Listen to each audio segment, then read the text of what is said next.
Good morning all of you. કેમ છો? તમે બધા મજામાં હશો. ચલો આપણે આગળના ભાગમાં શેના વિશે ભણ્યા હતા? પ્લાસ્ટિક વિશે. અને લાસ્ટમાં થર્મોસેટિક પ્લાસ્ટિકના ઉદાહરણ હતા બેકેલાઇટ અને મેલેમાઇન. આ બંને વિશે ભણ્યા હતા. આ પાઠમાં આપણને પસંદગીના પદાર્થ તરીકે પ્લાસ્ટિક કેમ વપરાય છે એના વિશે ભણીશું. આપણે ખાદ્ય પદાર્થો જેવા કે પાણી, દૂધ, અથાણા કે સૂકા ખોરાકનો સંગ્રહ કરવો હોય ત્યારે પ્લાસ્ટિકના પાત્રો અનુકૂળ હોય છે. કેમ? તો લાંબા સમય સુધી પ્લાસ્ટિકમાં ભરેલી કોઈ વસ્તુ લાંબા સમય સુધી બગડતી નથી. એટલા માટે આપણે જે પણ પદાર્થ જેમ કે સૂકો ખોરાક એટલે કે કોઈ નાસ્તો કરવા માટે પણ આપણે પ્લાસ્ટિકના પાત્ર પસંદ કરીએ છીએ. આ સિવાય કોઈ ખાદ્ય પદાર્થ ભરવો છે આપણે કોઈ બનાવેલી વસ્તુ હોય કે પછી કોઈ લાંબા સમય સુધી લીંબુ સાચવી રાખવા હોય કે એવું કોઈ વસ્તુ સાચવી રાખવું હોય તો એમાં ભરવામાં આવે છે પ્લાસ્ટિકમાં. આ સિવાય હળવું વજન, સસ્તી કિંમત, સારી એવી મજબૂતાઈ તથા સરળતાથી એને વાપરી શકાય છે. પ્લાસ્ટિકની પસંદગી કેમ કરવામાં આવે છે? તો પ્લાસ્ટિકનું વજન કેવું હોય છે? હળવું એટલે વજનમાં કેવું હોય છે? ઓછું હોય છે. બીજું મજબૂતાઈ એટલે લાંબા સમય સુધી એ ટકી રહે છે તથા સરળતાથી વાપરી શકે છે અને વાપરવામાં કોઈ મુશ્કેલી પડતી નથી અને સરળતાથી મળી જવાના કારણે એ શું થાય છે? વધારે લોકોમાં પસંદગીને પાત્ર છે. એટલા માટે પ્લાસ્ટિકના પદાર્થની પસંદગી વધારે પ્રમાણમાં. આગળનો મુદ્દો છે ધાતુઓ કરતાં પ્લાસ્ટિક હલકું હોવાના કારણે પ્લાસ્ટિકનો ઉપયોગ. ધાતુ વજનમાં કેવી હોય છે? ભારે હોય છે. જ્યારે પ્લાસ્ટિક એ વજનમાં કેવું હોય છે?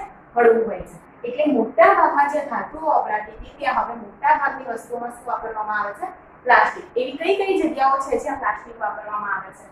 તો મોટરકાર, હવાઈ જહાજ તથા અવકાશયાનમાં પણ શું વાપરવામાં આવે છે? પ્લાસ્ટિક. એટલે ધાતુનું વધુ વજન હોવાના કારણે તેની જગ્યાએ પ્લાસ્ટિકે લીધી છે. પ્લાસ્ટિકમાં પ્લાસ્ટિકની કઈ કઈ વસ્તુ બનાવે છે? તો મોટરકાર અને હવાઈ જહાજ અને અવકાશયાન બનાવવા પણ પ્લાસ્ટિકનો ઉપયોગ થાય છે. આ સિવાય સ્લીપર ફર્નિચર અને સુશોભનની વસ્તુ બનાવવા માટે પણ પ્લાસ્ટિક વપરાય છે. સુશોભનની ઘણી બધી વસ્તુ બનાવવા માટે પણ શું થાય છે? પ્લાસ્ટિક વપરાય છે. પસંદગીના પદાર્થ તરીકે પ્લાસ્ટિકના કયા આ બધા ગુણધર્મો હોવાના કારણે પ્લાસ્ટિક મહત્તમમાં મહત્તમ શું કરી શકાય છે? વાપરવામાં આવે છે. આ સિવાય પ્લાસ્ટિકના કયા કયા ગુણધર્મો છે જેથી એ લોકોનામાં વધુ પડતું આકર્ષણ ધરાવે છે? પ્લાસ્ટિકના મુખ્યત્વે 3 ગુણધર્મો એવા છે જેના કારણે પ્લાસ્ટિક શું થાય છે? વધુમાં વધુ આકર્ષણ ધરાવે છે. ત્રણેય મુદ્દા પહેલા આપણે એકવાર જોઈ લઈએ અને પછી તેના વિશે માહિતી મેળવીશું. પહેલો મુદ્દો છે પ્લાસ્ટિક એ બિન પ્રતિક્રિયાશીલ છે. બીજો મુદ્દો એ છે કે પ્લાસ્ટિક એ કેવું છે? પ્લાસ્ટિક એ હળવું, મજબૂત અને ટકાઉ છે. અને લાસ્ટ મુદ્દો છે કે પ્લાસ્ટિક એ અવાહક છે. પહેલો મુદ્દો આપણે ભણીશું પ્લાસ્ટિક એ બિન પ્રતિક્રિયાશીલ છે. શબ્દ છે બિન પ્રતિક્રિયાશીલ. બિન પ્રતિક્રિયાશીલ એટલે પ્લાસ્ટિક એ બિન પ્રતિક્રિયાશીલ છે. બિન પ્રતિક્રિયાશીલ શબ્દ એટલે શું? તો એ કોઈ પણ પ્રત્યે પ્રતિક્રિયા આપતું નથી. કોઈ પણ સાથે સરળતાથી પ્રક્રિયા કરતું નથી. પ્રક્રિયા ના કરે એટલે કોઈ પણ સાથે એટેચમેન્ટ ના થાય અને ક્રિયા ના કરવાના કારણે એ શું કહેવાય છે? બિન પ્રતિક્રિયાશીલ કહેવાય છે. જેમ કે પ્લાસ્ટિકની જગ્યાએ કોઈ બીજી ધાતુ અથવા તો લોખંડ લેવામાં આવે. લોખંડ લાંબા સમય સુધી હવામાં વાતાવરણના સંપર્કમાં રહે તો શું થાય છે? એના ઉપરથી પતરીઓ વખૂટે છે. આ પતરીઓ વખૂટવાની જે ક્રિયા છે એને શું કહેવામાં આવે છે? કાટ. એટલે કે લોખંડ શું કરશે? હવામાં રહેલા ઓક્સિજન સાથે પ્રક્રિયા કરશે અને ઓક્સિજન સાથે પ્રક્રિયા થવાના કારણે આ પ્રક્રિયાને ઓક્સિડેશન કહે છે. અને ઓક્સિડેશન થવું એટલે કે લોખંડને કાટ લાગી જાય છે. એટલે બિન પ્રતિક્રિયાશીલ છે પ્લાસ્ટિક. એટલે પ્લાસ્ટિક સરળતાથી વાપરી શકાય છે. પ્લાસ્ટિકને કોઈ દિવસ કાટ આવતો નથી. બીજી અન્ય ધાતુ જેમ કે કોપર ધાતુ છે. એનું સાદું ઉદાહરણ આપું તમને કે તાંબો. તાંબાના કોઈ વાસણો હોય એ લાંબા સમય સુધી હવામાં વાતાવરણના સંપર્કમાં આવે તે રીતે પડી રહે મતલબ ખુલ્લા વાતાવરણમાં પડી રહે તેને વાપર્યા વગર પણ તેની સપાટી ઉપર કાળું પડ જામી જાય છે. કેવું પડ જામી જાય છે? કાળું. તે શું કરે છે? કોપર એ વાતાવરણમાં રહેલા ઓક્સિજન સાથે પ્રક્રિયા કરે છે અને આ પ્રક્રિયાને ઓક્સિડેશન કહે છે. એટલા માટે એનો રંગ શું થઈ જાય છે? બદલાઈ જાય છે. આ રીતે એટલે કે કોપર છે, તાંબુ છે, લોખંડ છે, આ બધી જે ધાતુઓ છે એ શું કરે છે? વાતાવરણ સાથે પ્રક્રિયા કરે છે અથવા તો કોઈ પણ કોઈ પણ રસાયણ સાથે પ્રક્રિયા કરે છે અને પ્રક્રિયા થવાના કારણે તેમાં ઘણા ફેરફાર થાય છે. પરંતુ પ્લાસ્ટિક કેવું છે, એ રાસાયણ સાથે પણ પ્રક્રિયા કરતું નથી અને વાતાવરણ સાથે પણ પ્રક્રિયા કરતું નથી. એટલે કે પ્લાસ્ટિક એ બિનપ્રતિક્રિયાશીલ છે. આગળ જોઈએ તો લોખંડ કે અન્ય ધાતુ લાંબા સમય માટે હવામાં ખુલ્લી રાખવામાં આવે તો તેને કાઢતા અને તેઓ સરળતાથી ખવાઈ શકે. પ્લાસ્ટિકમાં રસાયણો પણ સંગ્રહ કરી શકાય છે. પ્લાસ્ટિકમાં રસાયણો કેમ સંગ્રહ કરી શકાય છે? તો પ્લાસ્ટિક એ કેવું છે? બિનપ્રતિક્રિયાશીલ.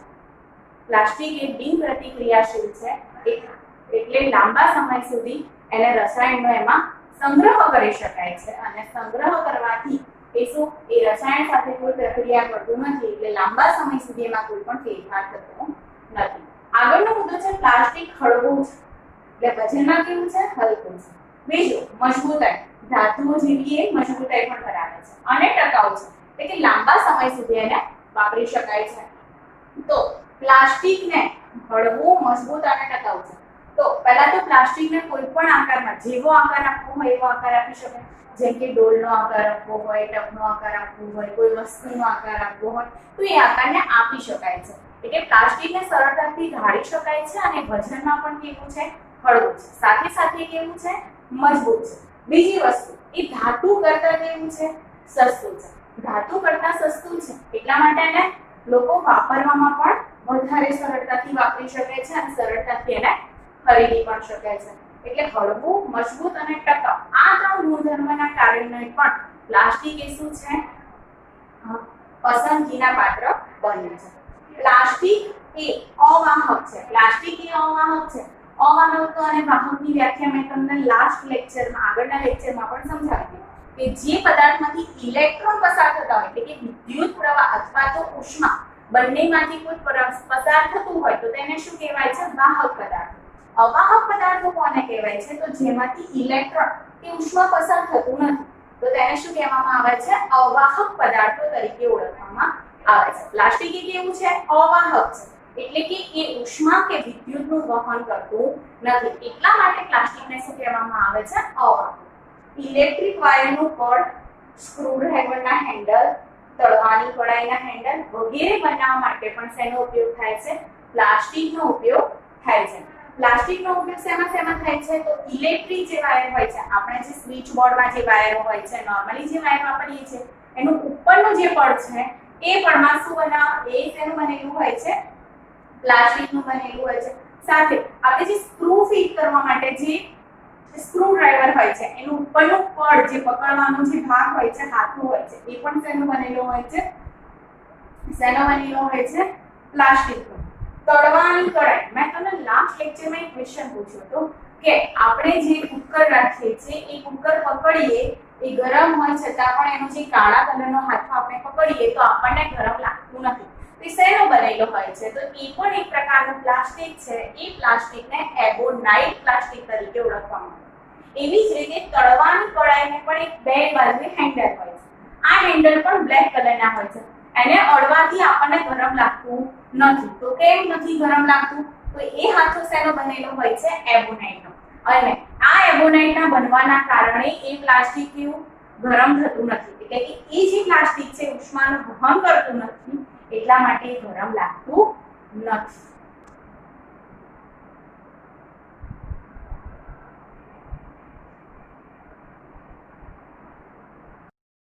પ્લાસ્ટિકના વિશેષ ગુણધર્મો કયા? પ્લાસ્ટિકના ગુણધર્મો પણ આપણે એના સિવાય પ્લાસ્ટિકનો ઉપયોગ બીજી કઈ જગ્યાએ થાય છે એ આપણે જોઈએ.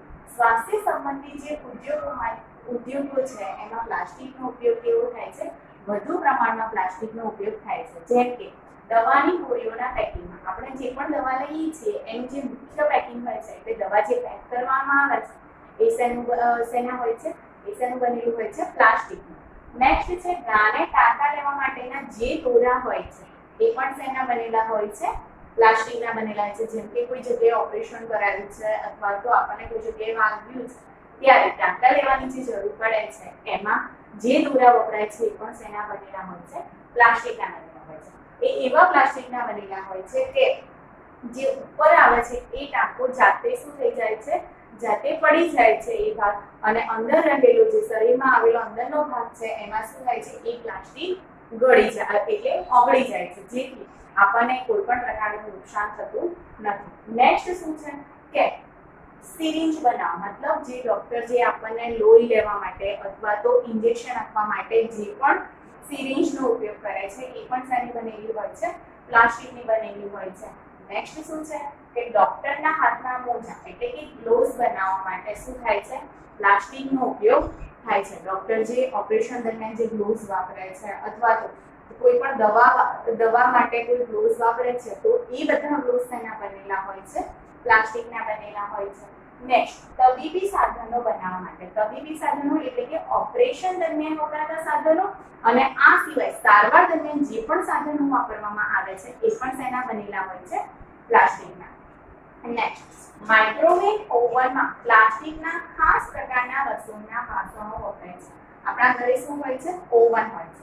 એ ઓવનમાં માટે જે વાસણો આવે છે એ પણ શેના બનેલા હોય છે, પ્લાસ્ટિકના. પણ એ પ્લાસ્ટિક આપણે જે નોર્મલી પ્લાસ્ટિક વાપરીએ છીએ એ પ્લાસ્ટિક કરતા કેવું હોય છે, અલગ હોય છે, એટલે કે એ ખાસ પ્રકારનું પ્લાસ્ટિક હોય છે.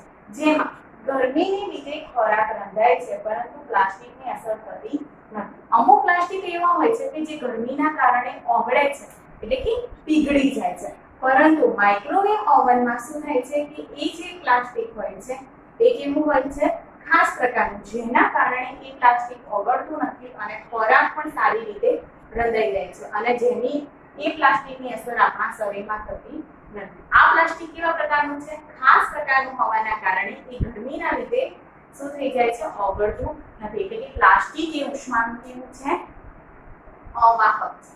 ટેફલોન એ ખાસ પ્રકારનું પ્લાસ્ટિક છે. પ્લાસ્ટિકનો એક પ્રકાર છે જે ટેફલોન છે. એ કેવા પ્રકારનું પ્લાસ્ટિક છે, ખાસ પ્રકારનું, જેમાં શું છે કે પાણી કે તેલ ચોંટતું નથી. એટલે કોઈ પણ પદાર્થ તેના ઉપર લગાવવામાં આવે, કોઈ તેલી પદાર્થ કે વસ્તુ લગાવવામાં આવે તો એ તેમાં ચોંટતું નથી. તે રસોઈના વાસણોને નોનસ્ટિક પર ચડાવવા માટે પણ ઉપયોગી છે. આપણે નોનસ્ટિક વાસણો વાપરીએ છીએ જે શું થઈ જાય છે, ચીકણા થતા નથી અને લાંબા સમય સુધી એમાં કોઈ વસ્તુ ચોંટતી નથી. તો શેના કારણે નથી ચોંટતી, તો એ સાદા વાસણો હોય એના ઉપર નોનસ્ટિકનું પડ ચડાવવામાં આવે છે. શેનું પડ ચડાવવામાં આવે છે, નોનસ્ટિક. એટલે કે આ નોનસ્ટિક પડ કયું છે, ટેફલોનનું છે. અને આ ટેફલોન શું છે, એક પ્રકારનું ખાસ પ્લાસ્ટિક છે જેથી નોનસ્ટિકનું પડ ચડાવવાથી કોઈ પણ વસ્તુ શું થાય છે, ચોંટતી નથી. નેક્સ્ટ વાત છે કે અગ્નિરોધક પ્લાસ્ટિક એટલે કે ફાયર પ્રૂફ પ્લાસ્ટિક બનાવવા, ફાયર પ્રૂફ એટલે કે આગ રોકી શકે એવા પ્લાસ્ટિકને શું કહેવામાં આવે છે, ફાયર પ્રૂફ પ્લાસ્ટિક કહે છે. આપણે પહેલા ભાગમાં આપણે ભણ્યા હતા કે સંશ્લેષિત રેસાઓ છે એ ઝડપથી આગને પકડી લે છે. સંશ્લેષિત રેસાઓ ઝડપથી આગને પકડી લે છે, જેથી આપણે એવી પણ એક કારણ ભણ્યા હતા કે સંશ્લેષણથી બનેલા કપડાં રસોઈ કરવાના સમયગાળા દરમિયાન પહેરવા જોઈએ નહીં. પણ આમાં શું છે કે સંશ્લેષિત રેસાથી સરળતાથી પકડી લે છે, એના કારણે આપણે શું થયું તો ફાયર પ્રૂફ જે પ્લાસ્ટિક એવું બનાવ્યું. પરંતુ આ એવા પ્રકારનું પ્લાસ્ટિક બનાવ્યું કે ફાયરમેનનો જે યુનિફોર્મ હોય છે એને અગ્નિરોધક બનાવવા માટે મેલેમાઇન પ્લાસ્ટિકનું પડ ચડાવવામાં આવે છે. આ સિવાય મેલેમાઇન એટલે શેનો પ્રકાર છે, તો થર્મોસેટિંગ પ્લાસ્ટિકનો એક પ્રકાર છે જેને શું કહેવામાં આવે છે, મેલેમાઇન. મેલેમાઇન એવું છે કે એમાં પ્લાસ્ટિકનું એક પડ છે જે કોના યુનિફોર્મમાં, તો ફાયરમેનના યુનિફોર્મમાં ચડાવવામાં આવે છે, જેથી એ આગ લાગે તે સમય દરમિયાન શું કરી શકાય છે અને બચાવી શકાય છે.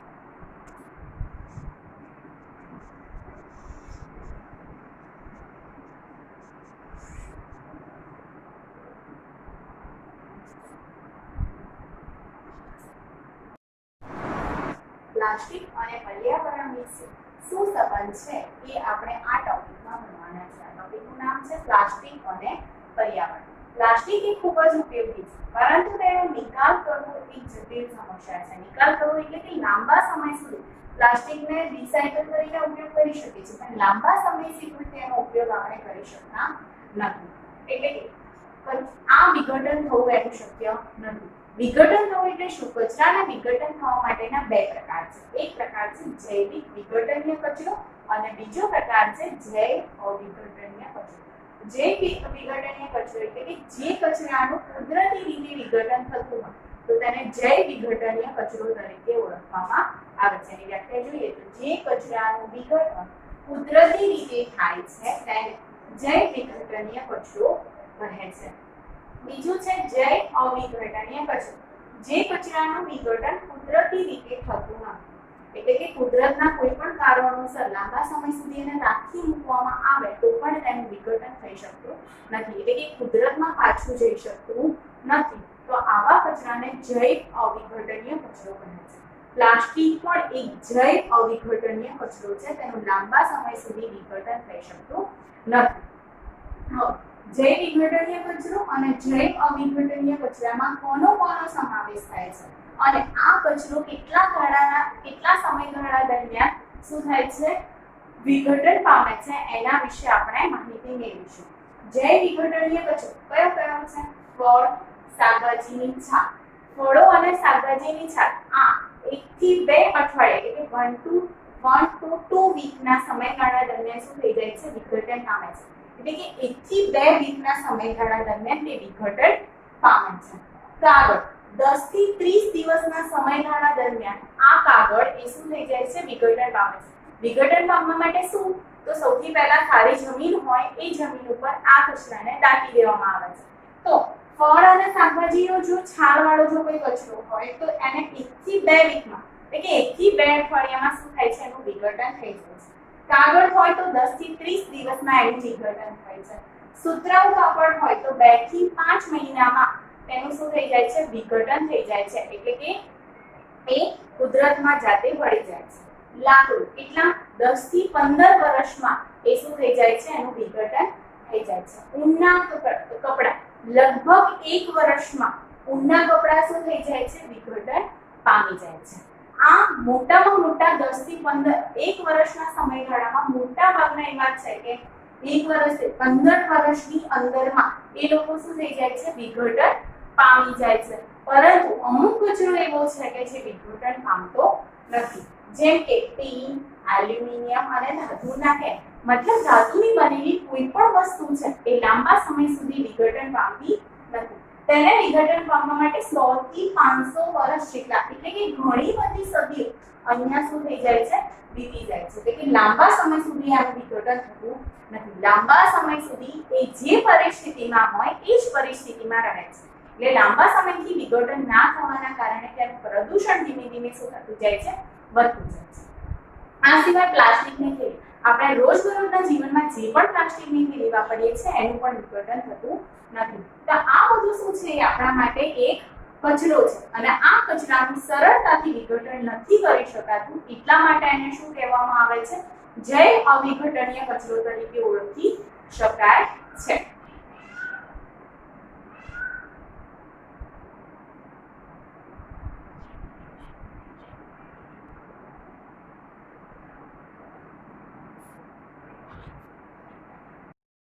ઢીમલાઓ જજે ઝાકરી ઓ ઢીંગો જ આવશે મગજ નહીં. અમુક પ્લાસ્ટિકને વિઘટન પામતા કેટલાક વર્ષો થતા હોવાથી તેને ઇકો ફ્રેન્ડલી પ્લાસ્ટિક કહી શકાતું નથી એટલે કે એ પર્યાવરણ માટે સુરક્ષિત નથી એટલે લાંબા સમય સુધી આપણે તેનો ઉપયોગ કરી શકતા નથી. તે પર્યાવરણમાં પ્રદૂષણ કરે છે.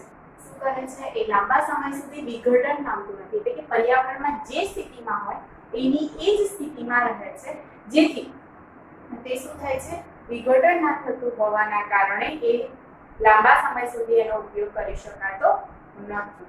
બીજું આ ઉપરાંત સંશ્લેષિત પદાર્થોનું દહન ધીમું થાય છે એટલે કે સંશ્લેષણ દ્વારા એટલે કે માનવી દ્વારા જે પદાર્થો બનાવવામાં આવે છે તેનું વિઘટન પણ કેવું થાય છે ધીમે થાય છે. તેને સરળતાથી સંપૂર્ણ દહન થતું નથી તેનું દહન પણ થતું નથી. તેનું સરળતાથી સંપૂર્ણ દહન થતું નથી. સંપૂર્ણ દહન થતું નથી એટલે કે શું કે લાંબા સમય સુધી જેમ એનું દહન કરવામાં આવે તો શું થાય છે સંપૂર્ણ રીતે નહીં અમુક અવશેષો શું થઈ જાય છે બાકી રહી જાય છે એટલા માટે એનું સંપૂર્ણ દહન થતું નથી એમ કહેવામાં આવે છે. જો પ્લાસ્ટિકને સળગાવવામાં આવે તો ઘણા ઝેરી ધુમાડા વાતાવરણમાં છૂટે છે, જેથી હવાનું પ્રદૂષણ થાય છે. જો તેને સળગાવવામાં આવે, જો દહન થાય તો સંપૂર્ણ થતું નથી, પરંતુ જો એને સળગાવવામાં આવે તો શું થઈ જાય છે કે એમાં ધુમાડા ઉત્પન્ન થાય છે, જે વાતાવરણમાં કેવા થઈ જાય છે, ઝેરી બની જાય છે, જે આપણામાં શ્વાસમાં આવે તો પણ આપણને શ્વાસ લેવામાં પણ તકલીફ પડે છે. એટલે કે એ કેવા બની જાય છે, ઝેરી બની જાય છે. હવે આ બધા કારણોના કારણે પ્લાસ્ટિક વાપરવું આપણા માટે કેવું બની ગયું છે, અઘરું બની ગયું છે. પણ આપણી જે જીવન જરૂરિયાતની વસ્તુઓ છે એમાંથી મોટા ભાગની વસ્તુઓ એવી છે કે જે પ્લાસ્ટિકની બનેલી છે. હવે એનો ઉપયોગ તો બંધ કરી શકાય એમ નથી, પરંતુ એવું કરી શકાય કે એ ઉપયોગને બંધ કરવાની જગ્યાએ એનો ઉપયોગ કેવો કરીએ, જ્યાં જરૂરી છે એમાં એનો ઉપયોગ કેવો કરીએ, વધારે કરીએ.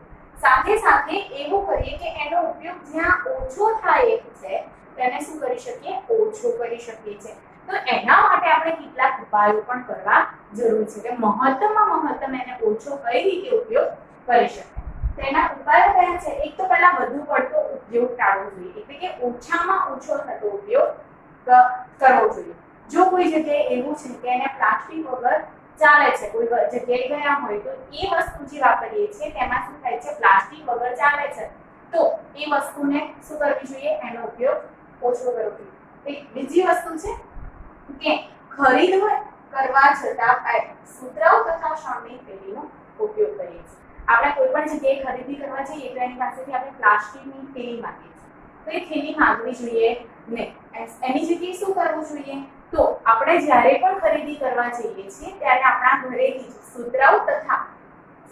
સુતરાઉ અથવા તો શણના કાપડની બનેલી જે થેલી હોય એને લઈ જવી જોઈએ, જેથી એ પ્લાસ્ટિકનો મહત્તમ પૂર્ણ ઉપયોગ થઈ શકશે નહીં અને ઓછો ઉપયોગ થશે. એના કારણે શું થશે કે એને લાંબા સમય સુધી ટાળી શકાય.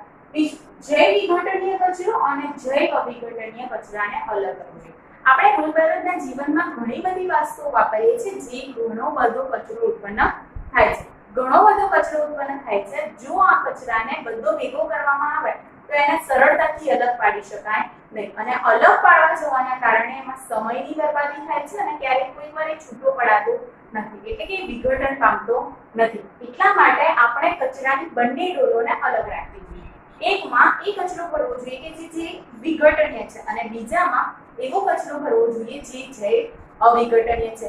બંનેમાં એટલે કે જૈવ વિઘટનીય કચરો અને જૈવ અવિઘટનીય કચરો બંનેને અલગ અલગ રાખવા જોઈએ, જેથી એને સરળતાથી અલગ કરી શકાય અને સરળતાથી વિઘટન પામતો હોય એ કચરાને અલગ કરવાથી તે લાંબા સમય સુધી અવિઘટનની પ્રક્રિયામાંથી તેને પસાર થવું ના પડે.